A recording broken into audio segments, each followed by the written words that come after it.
سر rationalism کو دوبارہ define کر دیں، عقل کے ساتھ آپ کیسے اس کو ڈفرینشیٹ کر رہے ہیں؟ ریشنلزم جو ہے وہ دراصل ایک کانسیپٹ ہے، وہ یہ ہے کہ ہر چیز تجربے کے بغیر، ایکسپیرینس کے بغیر جانی جائے گی. صرف ہم اپنی عقلی تجزیے سے، انالیسس سے، اپنے مانے ہوئے جو بھی عقل کے تصورات ہیں اس کی روشنی میں چیزوں کو سمجھیں گے. اصل میں یہ ہے، لیکن کہیں بھی دنیا میں پیور ریشنلزم نہیں پایا جاتا. وہ زندگی سے سیکھ کر ہی ساری باتیں کر رہے ہوتے ہیں، لیکن بہرحال فلسفے کے طور پر یہ ہے. لیکن میں جس کی تنقید کر رہا ہوں یہ اصول اپنی جگہ ٹھیک ہے، ہم عقل سے بھی چیزیں سیکھتے ہیں. میں جس بات کے وہ ایک بناتے ہیں نظریات. مثلا آج کی دور جدید میں بگ بینگ ایک تصور بنایا گیا. اب تصور بگ بینگ کا ہم نے عقل سے نکالا ہے. ہم نے کائنات کو دیکھا، جیمز ویب جو ٹیلیسکوپ ہے اس نے بتا دیا کہ جو بگ بینگ کی تھیوری تھی اس میں کچھ خرابیاں ہیں، کیونکہ 13.5 ارب سال پہلے کی جو تصویریں ہیں کائنات کی وہ آج کی کائنات سے مختلف نہیں ہیں. گلیکسیز بنی ہوئی ہیں، اور ان کا خیال تھا کہ پہلے 13.5 ارب سال پہلے تو گلیکسیز نہیں بنی ہونی چاہیے تھی، کوئی بھی تو گیسیں ہونی چاہیے تھے، کوئی ایٹم بکھرے ہوئے ہونے چاہیے تھے. تو 15.5 سال، 14.25 سال غالباً عمر ہے پوری کائنات کی ان کی تحقیق کے مطابق، لیکن 13.5 ارب سال پہلے پوری گلیکسیز بن گئی ہوئی تھی، اور آج کی گلیکسیز میں بہت تھوڑا فرق ہے. تو اب وہ بگ بینگ کا، تو اب یہ عقل سے بنایا ہوا تھا بگ بینگ. جب بگ بینگ ہم نے بنا رکھا تھا، اب اس کی روشنی میں ہم بہت ساری باتیں کریں گے. تو یہ ہے ریشنلزم کا غلط استعمال، کہ ہم بہت ساری باتیں خود ڈیسائیڈ کرتے ہیں، پھر اس کی روشنی میں فیصلے کرنے لگ جاتے ہیں. پرانا ہمارا جو علم کلام تھا اس میں یہ تصور تھا کہ موو کرتی ہوئی چیز کو ہم نہیں جان سکتے. جو چیز حرکت میں ہے اس کو ہم نہیں جان سکتے، تو اس لیے کائنات کا علم سیکھنا ناممکن ہے. عقلی مقدمہ ہے کہ بھئی ہم کیوں نہیں حرکت کرتی ہوئی چیز کو کیوں نہیں جان سکتے، یا حرکت کرنا عیب ہے. دوسرا مقدمہ یہ تھا، خامی ہے، حرکت کرنا خامی ہے. جو چیز حرکت کر رہی ہے وہ ایٹرنل نہیں ہو سکتی، وہ حادث ہے، ختم ہو جائے گی. کسی وقت پیدا ہوئی تھی، کسی وقت ختم ہو جائے گی. چنانچہ نتیجہ کیا نکالا کہ چونکہ حرکت کرنے والی چیز حادث ہے، ایٹرنل نہیں ہے، تو خدا حرکت کرنے والا نہیں ہو سکتا. چنانچہ ہمارے ہاں پورا ایک فرقہ پیدا ہوا کہ جو خدا کے اندر کسی قوت کو نہیں مانتا، کسی قدرت کو نہیں مانتا، کسی صفت کو نہیں مانتا. کیوں کہ جب اللہ تعالیٰ کریشن کے لیے ہلیں گے تو حرکت کرتی ہوئی چیز تو ناقص ہوتی ہے. تو یہ ہے عقل کا غلط استعمال، کہ آپ نے ایک تصور بنایا، اس کو پھر اس کے نتیجے نکالنے شروع کر دیے، اور ہمارے علم کلام میں ایسے ایسے نتیجے نکلے کہ کفر تک پہنچ گئے لوگ. تو یہ غلط ہے. یہ ہے جس کو ریشنلزم میں کہتا ہوں. یہ عقل جو قرآن کا لفظ عقل ہے اس کے بہت خلاف ہے، تو بالکل اس کا کوئی تعلق نہیں اس سے. تو دوبارہ سمجھا دوں، یہ مثال اہم ہے، یاد رکھنے میں آسان ہے، کہ حرکت کرتی ہوئی چیز ناقص ہے، حادث ہے. حادث کا مطلب ہے کہ کسی ٹائم پہ بنی تھی اور تباہ ہو سکتی ہے. ٹھیک ہے، جب حرکت کرتی ہوئی چیز حادث ہے تو اللہ تعالیٰ کو حرکت کرنے والا نہیں ہونا چاہیے، کیونکہ وہ بھی حادث ہو جائیں گے. جب حادث ہو جائیں گے تو اس کا مطلب ہے کسی وقت بنے ہیں اور کبھی ختم بھی ہو سکتے ہیں. چنانچہ فرقہ معطلہ کہتے ہیں اللہ کی صفات معطل ہیں، کوئی صفت نہیں ہے. تو ساری صفات کا علم، اسی سے پھر ہمارے تصوف میں ذات بہت کا نظریہ پیدا ہوا. Absolute being. ایبسولوٹ بینگ کا مطلب ہے کہ بس وہ بینگ تھی، وہ صرف ذات تھی، کچھ کام نہیں کر سکتی تھی، ہل نہیں سکتی تھی، جل نہیں سکتی تھی، سوچ نہیں سکتی تھی، کام نہیں کر سکتی. تو ذات بہت کا یہ تصور پھر پیدا ہوا. تو یہ جو تصورات ہیں یہ عقل سے پھوٹے تھے، اس کا کوئی تعلق دین سے نہیں ہے. مولانا اصلاحی کو کسی نے کہا کہ اللہ تعالیٰ مسبب الاسباب ہیں، یعنی علت العلل ہیں، فرسٹ کاز. تو انہوں نے کہا میں تو اس بتنے کو نہیں جانتا، میں تو اللہ سے واقف ہوں. اللہ فرسٹ کاز نہیں ہے، اللہ خالق ہے. فرسٹ کاز تو کائنات کا حصہ ہو جائے گا، اللہ تعالیٰ فرسٹ کاز نہیں ہے. ہم ایک ایسے ہستی کو خدا مانتے ہیں جو ہستی ہے، جو بینگ وجود ہے، پورا ذات ہے. وہ ایک، اگر لفظ اچھا سمجھانے کے لیے بولو، ایک شخص ہے. خدا کی ذات ایسی نہیں ہے کہ بھئی وہ پہلا کاز تھا. بارش کا کاز کیا ہے جی؟ دھوپ کا اور سمندر, وہاں سے بھاپ اٹھتی ہے اور بارش ہو جاتی ہے. اللہ تعالیٰ ایسے نہیں ہے. تو ہم خدا کو مانتے ہیں, فرسٹ کاز کو نہیں مانتے. یہ واضح فرق رہنا چاہیے. ایک سوال یہاں سے لے لیتے ہیں, پھر آپ کی طرف آتا ہوں. پرویز بزدار صاحب کہتے ہیں کہ نماز جمعہ نہ انبیاء کی سنت ہے, نہ ہی قرآن نے فرضیت کا کوئی حکم دیا. اسے سب کی ہی اصطلاح سمجھیں گے یا رسول اللہ نے سنت کی اصلاح کی؟ نہیں, دین ابراہیمی میں جو بنی اسماعیل کی شاخ ہے اس میں جمعہ سنت نبوی کے طور پر چلی آ رہی ہے.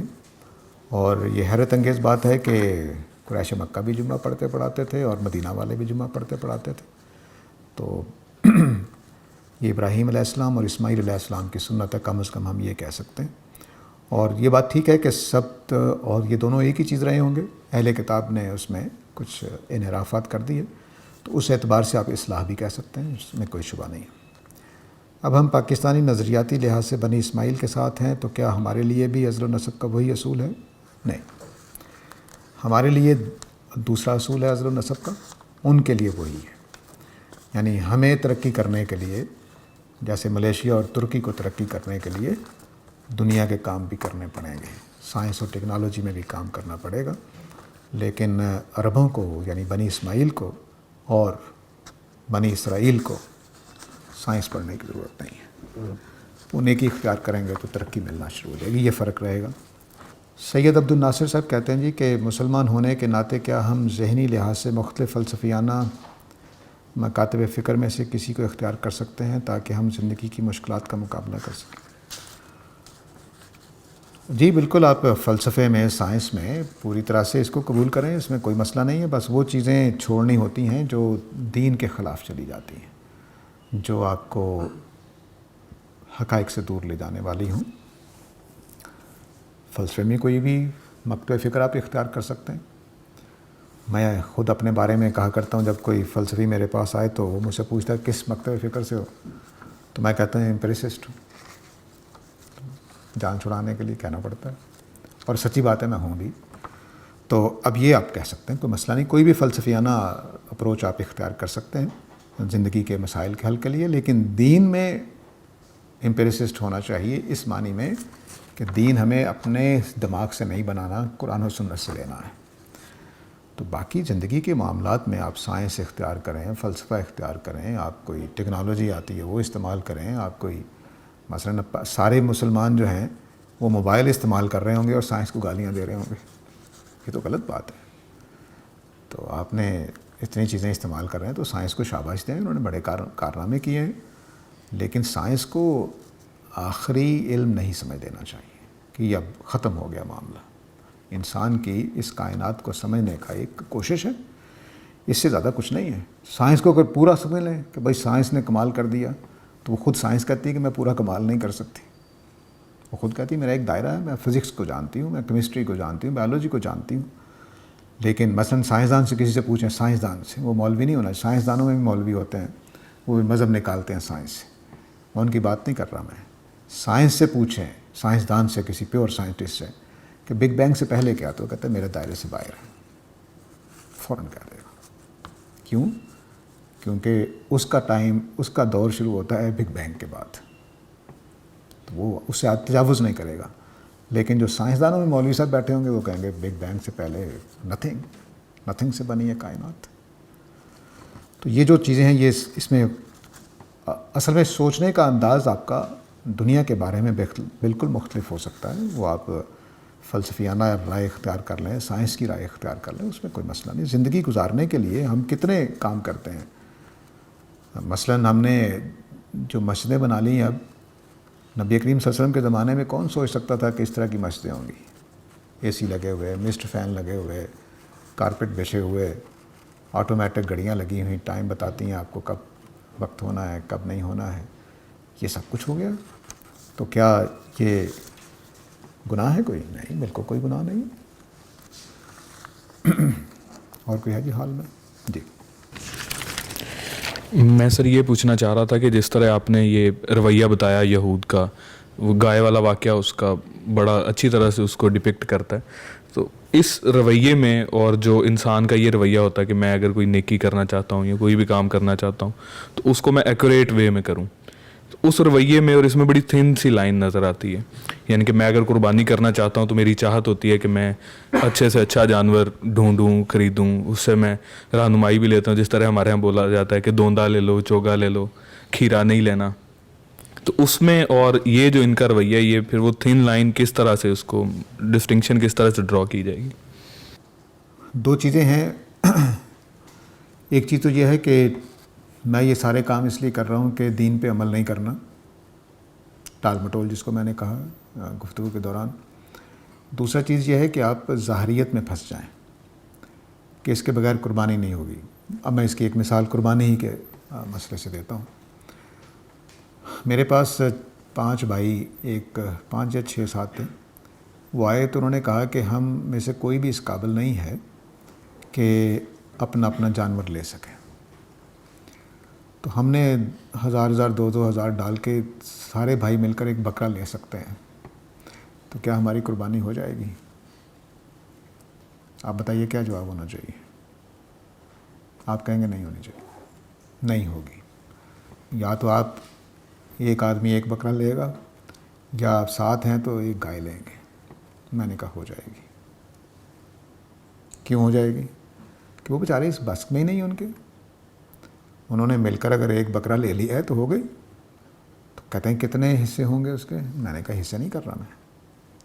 آپ سب نے مل کر ایک قربانی کر لی ہے، اس کا ثواب آپ کا لکھا گیا. جتنا حصہ اللہ تعالیٰ آپ کو ثواب دے گا مل جائے گا. اللہ سے کیوں تک توقع کرتے ہیں کہ وہ آپ کے پاس پورا بکرا خریدنے کے پیسے ہوں گے تبھی قربانی ہوگی؟ اب یہ جو روکنا ہے کہ بھئی وہ ایک سارے بھائی مل کر ایک بکرا لے کر قربانی کر لیں، تو یہ روکنے کے میرے پاس کیا ثبوت ہے؟ میں اللہ کے بندے کو کیسے روک سکتا ہوں کہ وہ مل کر پیسے جمع کر کے قربانی کر لیں؟ یہ کیسے میں کروں گا؟ اب یہ جو ظاہریت ہے، یہ فقہ کے لکھے ہوئے ان چیزوں میں. ایک واقعہ سناتا ہوں، یہاں ماڈل ٹاؤن کا ہی ہے، میں نام نہیں لے رہا. تو یہاں مولوی صاحب فوت ہو گئے. وہ جامعہ اشرفیہ کے استاد تھے.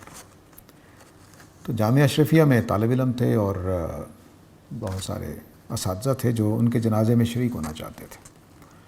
تو اب اتنی بڑی تعداد کو یہاں لانا ممکنات میں سے نہیں تھا. تو اب سوچا گیا کہ 2 جنازے پڑھے جائیں. فقہ حنفی میں 2 جنازے نہیں پڑھے جا سکتے، سوائے اس کے کہ کوئی قریبی رشتہ دار جنازہ پڑھنے سے محروم رہ گیا ہو. ٹھیک.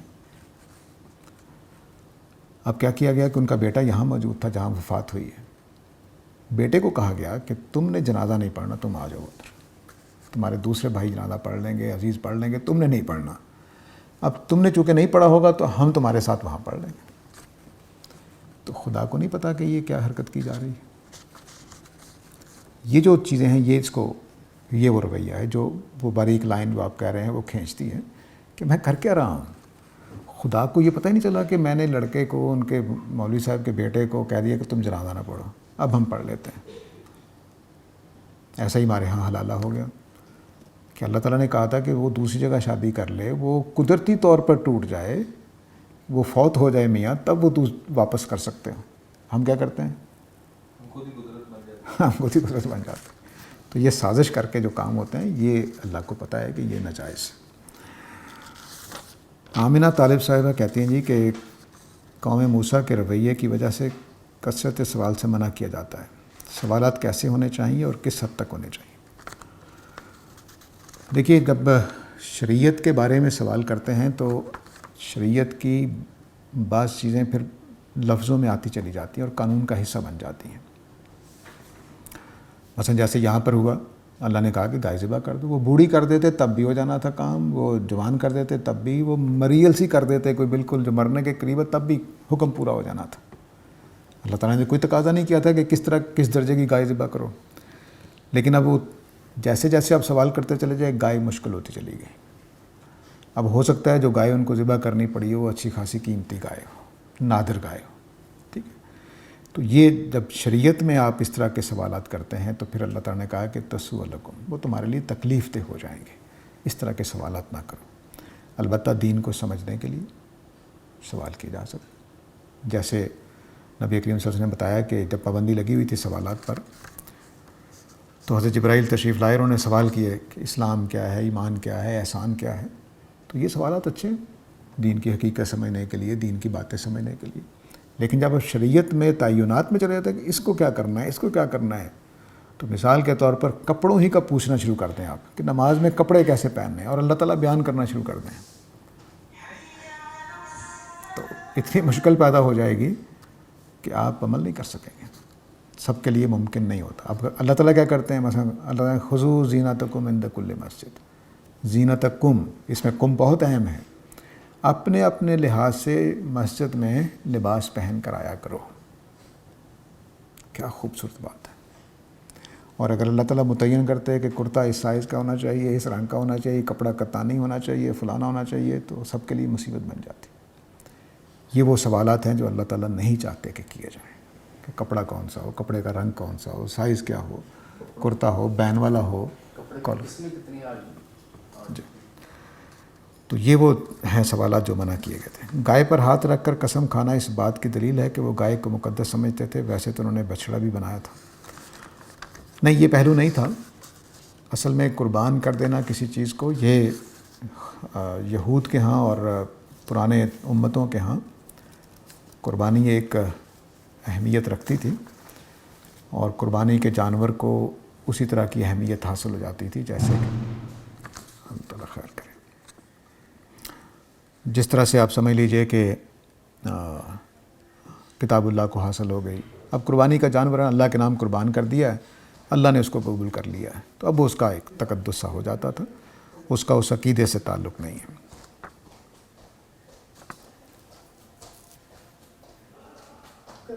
جی.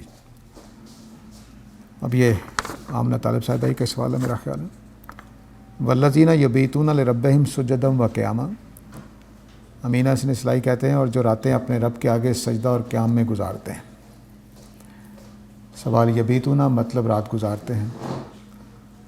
لفظ بیت کا مطلب گھر ہوتا ہے.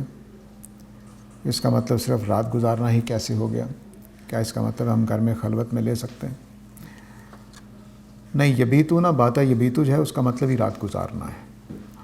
اور یہ ہو سکتا ہے کہ بیت لفظ اس لیے بولا ہو گیا ہو کہ لوگ عام طور سے گھروں میں، کیونکہ وہ خیمے لگے ہوتے تھے، سارا دن باہر ہوتے تھے، تو رات گزارنا ہی ہوتا تھا جانوروں سے بچنے کے لیے، کوئی اوس وغیرہ سے بچنے کے لیے، بارشوں سے بچنے کے لیے. تو وہ گھر کا ماحول پرانے زمانے میں جو لفظ بنا ہوگا تو یہ اس کی ہسٹری میں ہو سکتا ہے. لیکن یبیتونا کا مطلب رات گزارنا ہی ہے، رات کو جاگ کر گزارنا، نہ کہ صرف رات گزارنا.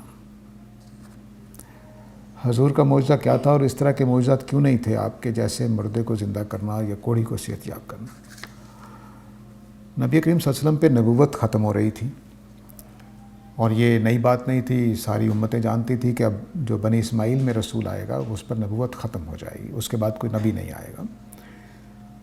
نبوت ختم کرنے کا مطلب یہ ہے کہ نبوت کو منوانے کا طریقہ ایسا ہونا چاہیے کہ جو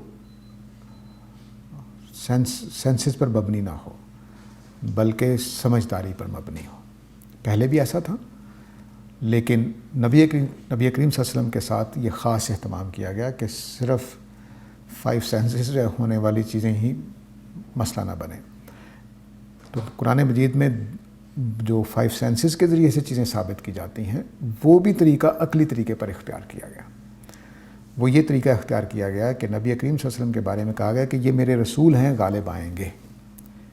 چنانچہ 23 سال کے عرصے میں آپ غالب آ گئے، جو کہا گیا تھا وہ کر دیا گیا.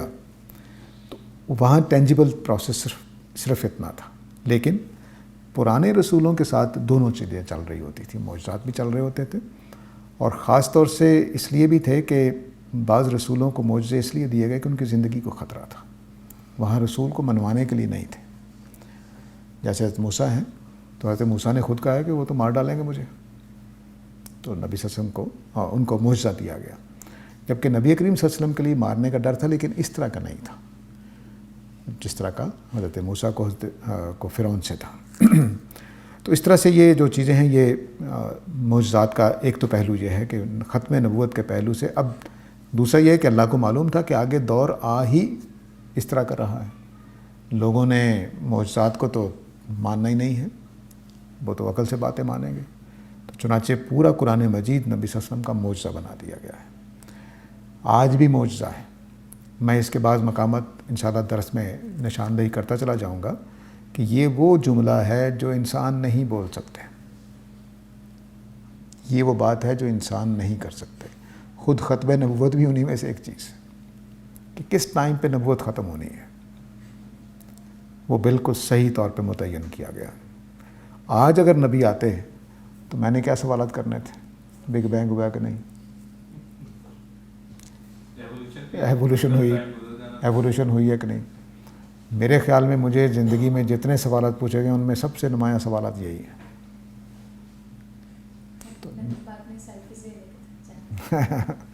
تو یہ جو چیزیں ہیں یہ انبیاء کی شایان شان نہیں ہے کہ ان سے یہ باتیں پوچھی جائیں. اس لیے عین اس ٹائم پر جب سائنس کا آغاز ہو رہا تھا، سائنس کا آغاز نبی صلی اللہ علیہ وسلم کے دنیا سے جانے کے 100 150 250 سال بعد ہو گیا تھا.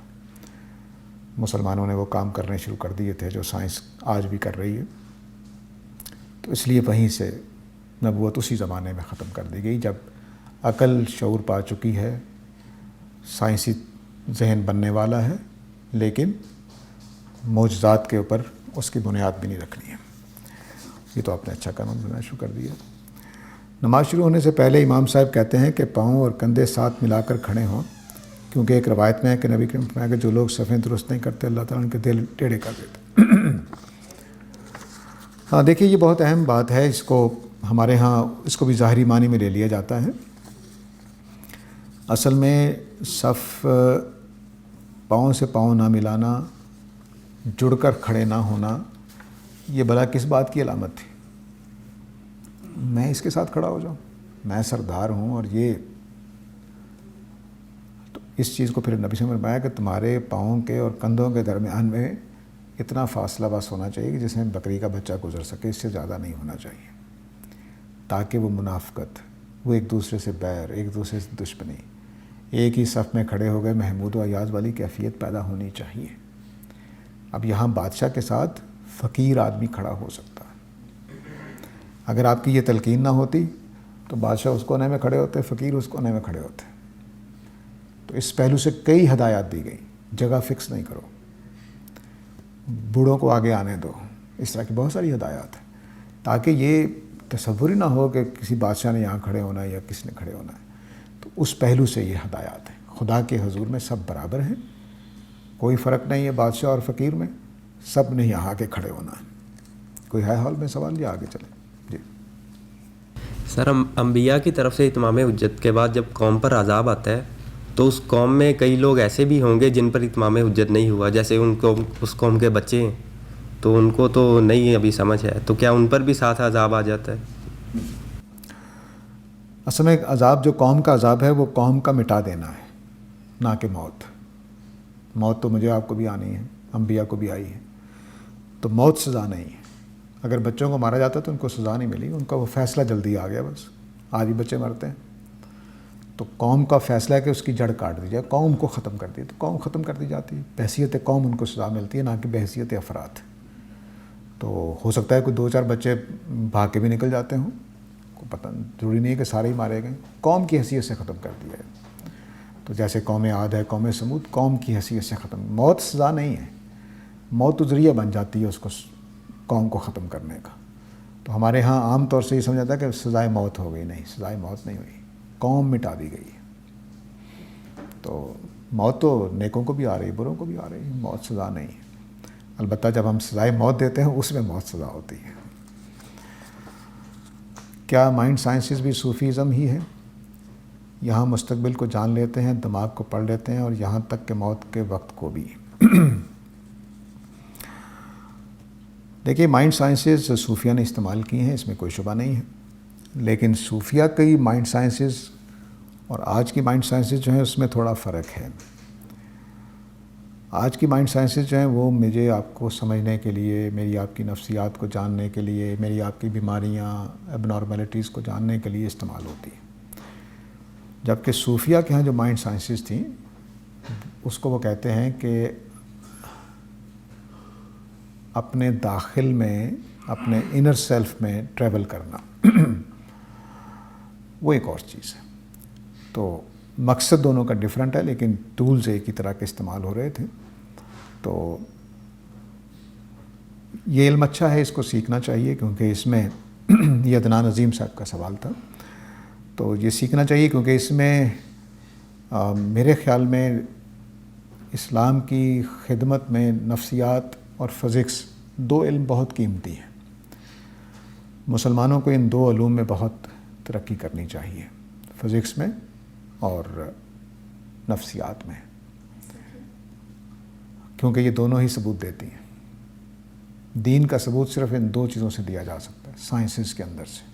کیمسٹری سے نہیں دیا جا سکتا, اور بایولوجی سے بھی, بایولوجی بھی آنی چاہیے. تو ان علوم میں بہت محنت کرنی چاہیے.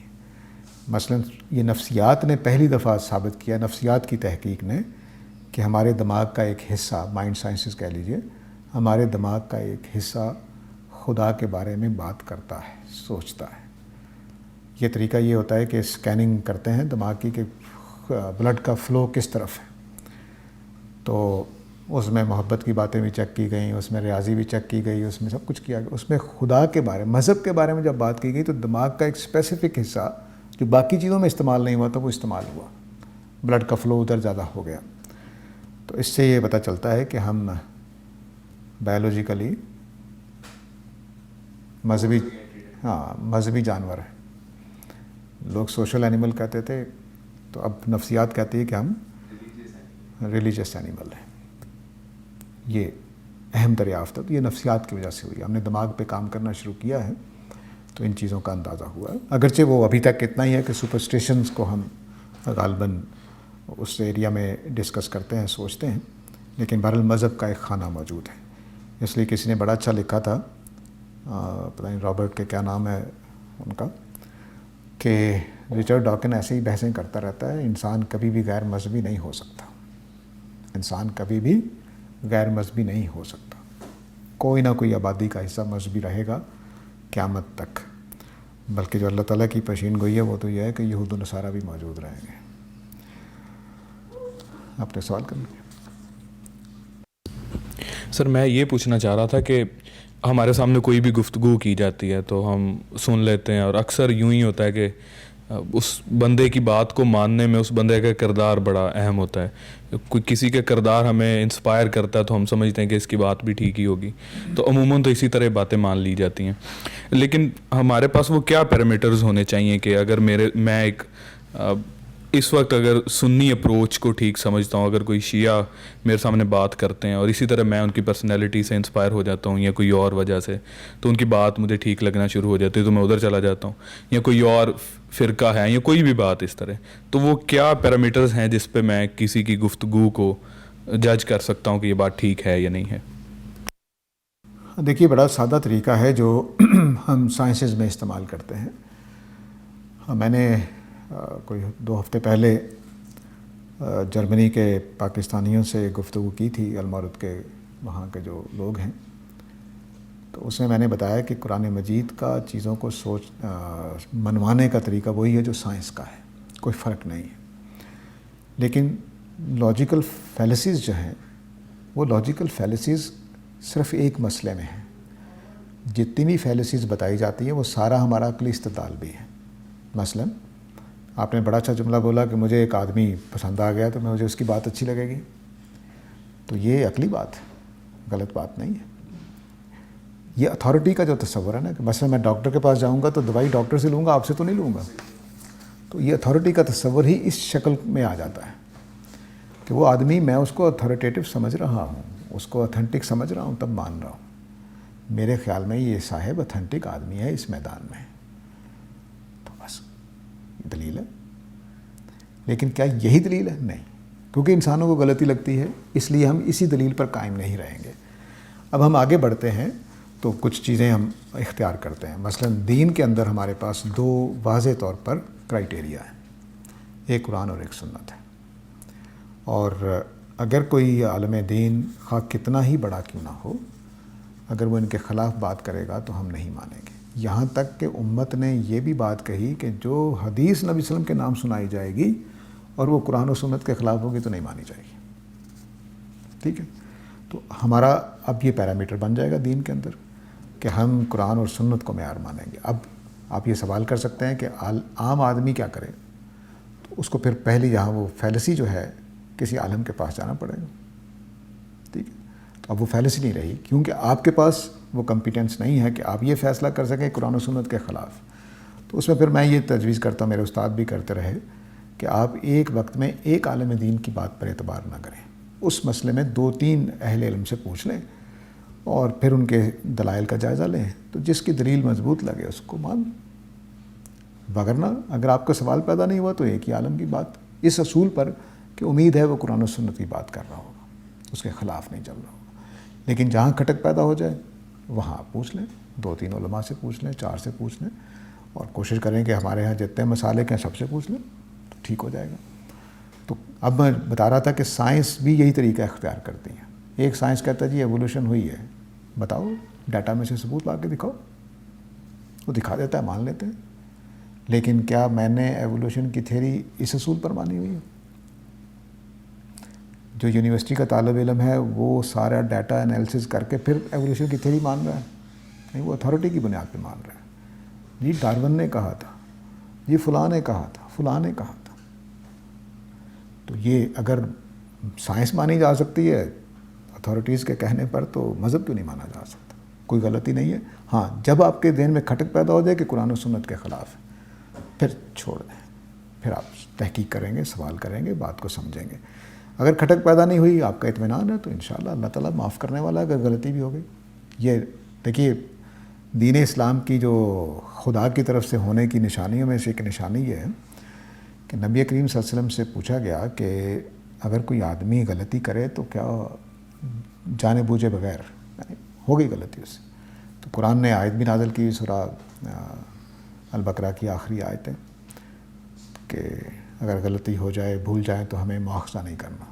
اس کی روشنی میں نبی صلی اللہ علیہ وسلم نے کیا بیان کیا کہ اگر کوئی آدمی سوچے دین کے اندر, مثلا کسی آیت کے معنی سوچ رہا ہے اور سوچتے ہوئے پوری دیانتداری سے محنت کی, اس نے کوئی ڈنڈی نہیں ماری, کوئی جھوٹ نہیں بولا, وہ غلط اپنی طرف سے بیچ میں معنی ڈالنے کی کوشش نہیں کی, تو وہ غلط معنی سمجھ گیا پوری دیانتداری کے ساتھ, لیکن معنی غلط سمجھ گیا, تو نبی کریم صلی اللہ علیہ وسلم نے فرمایا اس کو ایک نیکی ملے گی, اور جس نے اسی طرح سے محنت کی اور صحیح سمجھ گیا اس کو 2 نیکیاں ملیں گی. کسی دین میں ایسا ہے؟ یہ ٹھیک انسان کو سمجھنے والی ہستی یہ بات کر سکتی ہے کہ آپ دیانتداری سے بات کر رہے تھے, سوچ رہے تھے, پڑھ رہے تھے, آپ نے دیانتداری سے بات سمجھنے کی کوشش کی, لیکن غلطی لگ گئی, تب بھی نیکی ملے گی. سر اسی کا ایک وہ کہہ لیں کہ سیکول تھا, وہ یہ کہ میرے ایک دوست ہیں, وہ مجھے اکثر تصوف سمجھاتے رہتے ہیں. تو ایک دن وہ وحدت الوجود سمجھاتے ہوئے انہوں نے ایک مجھے مثال دی کہ آپ یہ خیال کریں کہ پیلی رنگ کی کوئی بھینس ہے, تو عام طور پہ تو نہیں ہوتی, تو کہتا خیال کرو, تو میں نے کہا کر لیا خیال, تو کہتا نظر آ رہی ہے بھینس, میں نے کہا بالکل آ رہی ہے. تو کہتے اسی طرح سے دنیا کی مثال ہے. میں بالکل ایکوریٹلی ان کو کوٹ نہیں کر پا رہا, لیکن یہ ازمپشن انہوں نے بنائی, اور بعد میں انہوں نے پھر قرآن کی آیت اس کے ساتھ جوڑی کہ از ارادہ شیئن کن فیکن, تو اللہ تعالیٰ کسی چیز کا ارادہ کرتے ہیں تو پھر کن فیکن بولتے ہیں اور وہ چیز وجود میں آ جاتی ہے. تو اسی طرح پھر وہ کائنات کو انہوں نے بتایا کہ اسی طرح اللہ کا ایک خیال ہے, جس طرح ہم پیلے رنگ کی بھینس کے بارے میں سوچتے ہیں, وہ اصل میں تو ایگزسٹ نہیں کرتی, لیکن آپ سوچ رہے ہیں تو بن رہی ہے نا شیپ آپ کی مائنڈ میں. تو میں یہ سوچ رہا تھا کہ یہ قرآن کی آیت جو ہے کچھ میننگ فل بنانے کی انہوں نے کوشش تو کی ہے, لیکن جس بیس پہ وہ کر رہے ہیں وہ ایک ازمپشن ہے. تو ازمپشن کے بارے میں آپ کا کیا خیال ہے کہ ازمپشن کی بیس پہ جو نالج ہم تک پہنچتا ہے وہ اس کی ایکوریسی کیا لیول ہوتا ہے؟ اصل میں پورا ایک اسکول آف تھاٹ ہے. آپ بات مکمل ہو گیا. وہ یہ سمجھتے ہیں کہ یہ وہ ریشنلزم کا ایک استعمال ہے جس کو میں پسند نہیں کرتا, کہ آپ نے اپنی ازمپشنس کو دین کی بنیاد بنا لیا. یہ نہیں ہونا چاہیے. تو اب مثال کے طور پر میں ان سے سوال پوچھتا کہ یہ جو پیلے رنگ کی گائے ہے یہ اللہ کے تصور کی وجہ سے ہے کہ میرے تصور کی وجہ سے؟ فرض کر لیجئے کہ اللہ تصور کریں, تو کیا وہ جھوٹا تصور ہے میرے جو تصور کی طرح، کیا صحیح تصور ہے؟ تو میں اگلی بات ان سے کہتا کہ جو پیلی گائے آپ نے بنائی ہے اس کا دودھ دو کر بتائیں مجھے، اگر دودھ دو سکتے ہیں ایک گلاس بھر کے مجھے پلا دیں. میں جس بھینس کی بات کر رہا ہوں اس کا میں دودھ دو سکتا ہوں، اس کو چارہ بھی کھلاتا ہوں، اس کو پالتا پوستا بھی ہوں، اس کو ذبح کر کے گوشت بھی کھا جاتا ہوں، میرا پیٹ بھی بھر جاتا ہے، میری بھوک بھی مٹ جاتی ہے. تو یہ کائنات اصل میں جب ہم اپنی ریشنلزم میں چلے جاتے ہیں، جس کو آپ نے ازمپشنز کا نام دیا ہے، تو ہم بڑے حقائق کا انکار کرنے کے لیے قابل ہو جاتے ہیں. تو یہ حقیقتوں کا انکار ہے. اللہ تعالیٰ نے جب یہ کہا کہ میں جب کہتا ہوں جس چیز کے بنانے کا ارادہ کرتا ہوں تو اس کو کہتا ہوں ہو جا تو وہ ہو جاتی ہے، خیال نہیں ہوتا. ورنہ یکون جملہ نہیں بولنا نہیں چاہیے. میں اس کو کہتا ہوں ہو جا تو وہ خیال میں آ جاتی ہے، نہیں، وہ ہو جاتی ہے.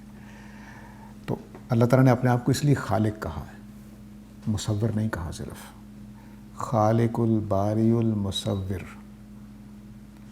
یہ اللہ تعالیٰ نے اپنی صفات بنا. صرف مصور کہنا چاہیے تھا. اگر صوفیہ کی بات ٹھیک ہے تو صرف وہ مصور ہے، بس ذہن میں خیال ہے ان کے.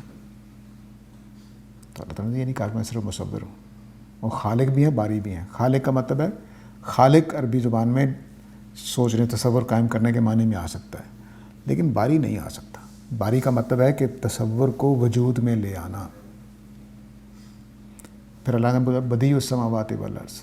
بدیع السماوات مرض کا مطلب کہ نہ ہونے سے ہونا کر دینا، اور ایسا ہونا کر دینا کہ جس کی کوئی اگزامپل پہلے موجود نہیں ہے. ان ہونے کو ہونا کر دینا جس کی کوئی بھی اگزامپل موجود نہیں، جس کا کوئی مٹیریل موجود نہیں ہے.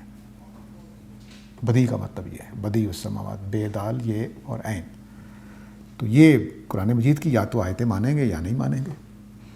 تو اس طرح جیسے کائنات کو یا تو ہے مانیں گے یا نہیں مانیں گے. اب انہوں نے چونکہ یہ کہنا ہے کہ لا موجود الا اللہ، اللہ کے سوا کوئی موجود نہیں ہے، تو اس کائنات کی پھر وہ توجیہ کرتے ہیں. وہ ان توجیہات میں ایک یہ ہے کہ اللہ تعالیٰ کے خیال میں ہی، غالب نے اس کو بیان کیا ہے، ہیں خواب میں ہنوز جو جاگے ہیں خواب میں. کہ جو اللہ تعالیٰ خواب دیکھ رہے ہیں، نعوذ باللہ من ذالک، اور میں اس میں جاگ گیا ہوا ہوں، لیکن ہوں تو خواب میں، اللہ کے خواب میں ہوں نا. ہیں خواب میں ہنوز جو، ابھی ہنوز کا مطلب ابھی تک، ہیں خواب میں ہنوز جو جاگے ہیں خواب میں.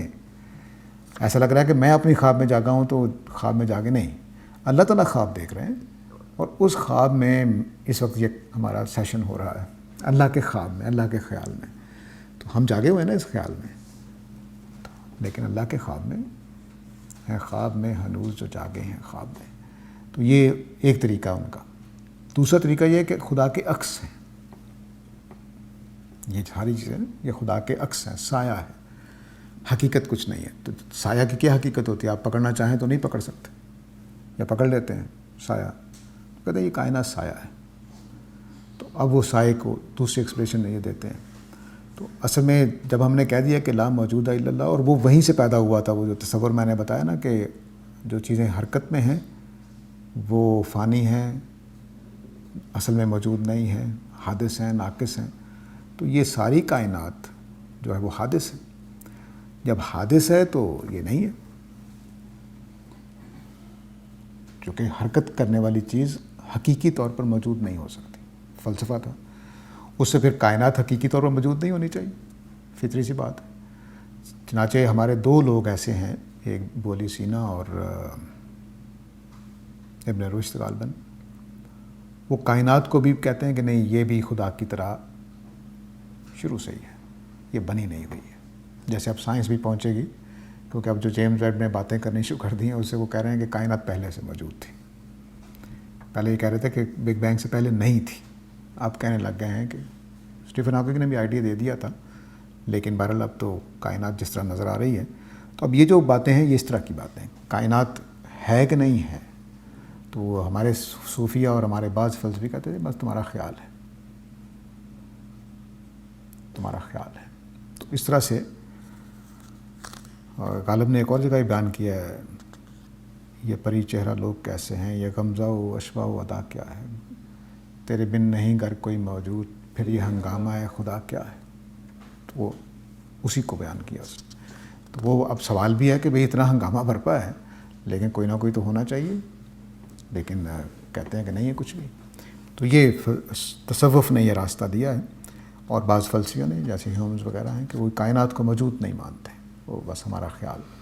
سر اس سے یہ اخذ کیا جا سکتا ہے کہ جو ازمپشنز کی بیس پہ ایکوائرڈ نالج ہے اس کی ایکوریسی اتنی خاص. ہاں اصل میں جو ریشنلزم ہے وہ یہی کام کرتا ہے نا کہ آپ نے تجربے سے نہیں کہنا، امپیریسسٹ اپروچ اختیار نہیں کرنی، بس جو ذہن میں فٹ بیٹھ رہا ہے وہ علم ہے، تو وہ ٹھیک نہیں ہے، اس کو ضرور ویریفائی ہونا چاہیے. لاز بناتے ہوئے ہم لوگ بڑا وہ خیال کرتے ہیں ازیوم کر کر کے سچویشنز کو، اس میں تو ازمپشن کافی حد تک. ہاں وہ تو ٹھیک ہے، کیونکہ آپ نے وہ بھی اصل میں ہمارے تجربات پہ مبنی ہوتی ہے، وہ امپیریسزم پہ کھڑی ہوتی ہے.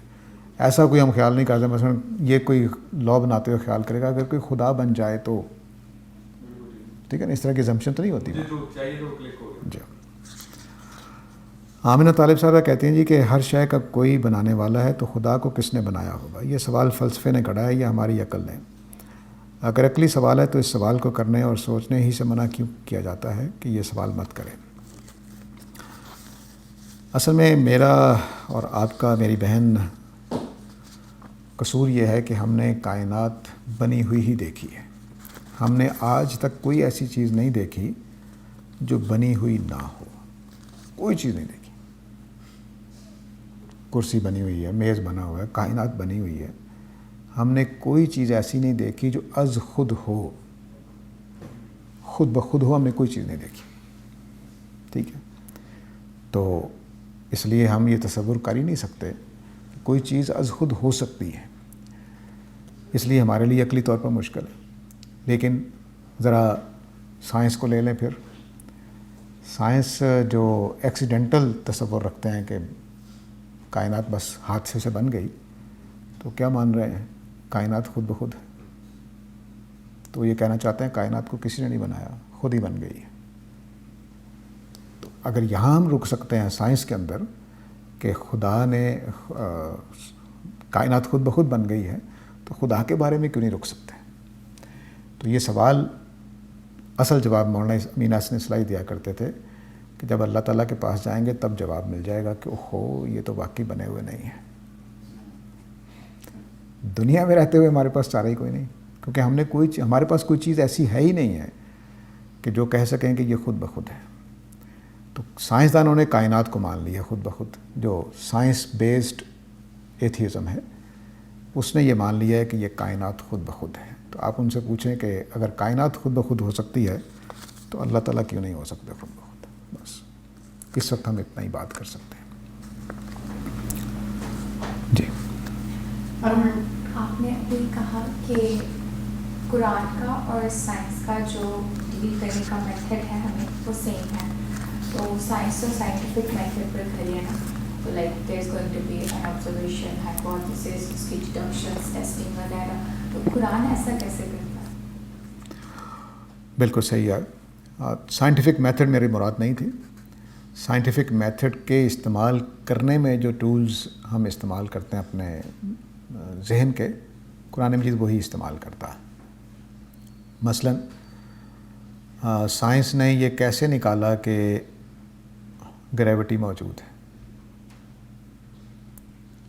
گریوٹی نیوٹن کے زمانے سے، بلکہ ابن خلدون کے زمانے سے ہم مان رہے ہیں، کیونکہ ابن خلدون نے وہی الفاظ لکھے ہوئے ہیں جو نیوٹن کی پہلے الفاظ ہیں. ساری چیزیں زمین کے مرکز کی طرف گرتی ہیں، یہ اس نے لکھا ہوا ابن خلدون نے. ٹھیک ہے، تو ہم اس وقت سے مانتے ہو جائے اور بھی پہلے سے مانتے ہوں. تو گریوٹی مانتے ہیں، کس وجہ سے مانتے ہیں؟ میں آپ کو عقل مند نظر آ رہا ہوں کہ پاگل نظر آ رہا ہوں؟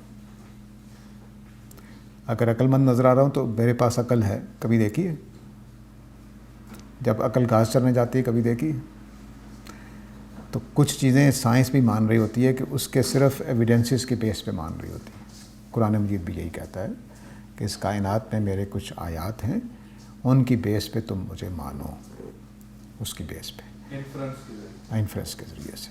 تو یہ جو خدا کا طریقہ ہے وہ وہی ہے جو سائنس استعمال کرتی ہے. تو سائنس کا میرا خیال ہے 5 یا 10% حصہ ہے جو ایویڈنس بیس سائنس نہیں ہے. 95% وہ حصہ ہے سائنس کا کہ جو صرف ایویڈنس بیس ہے،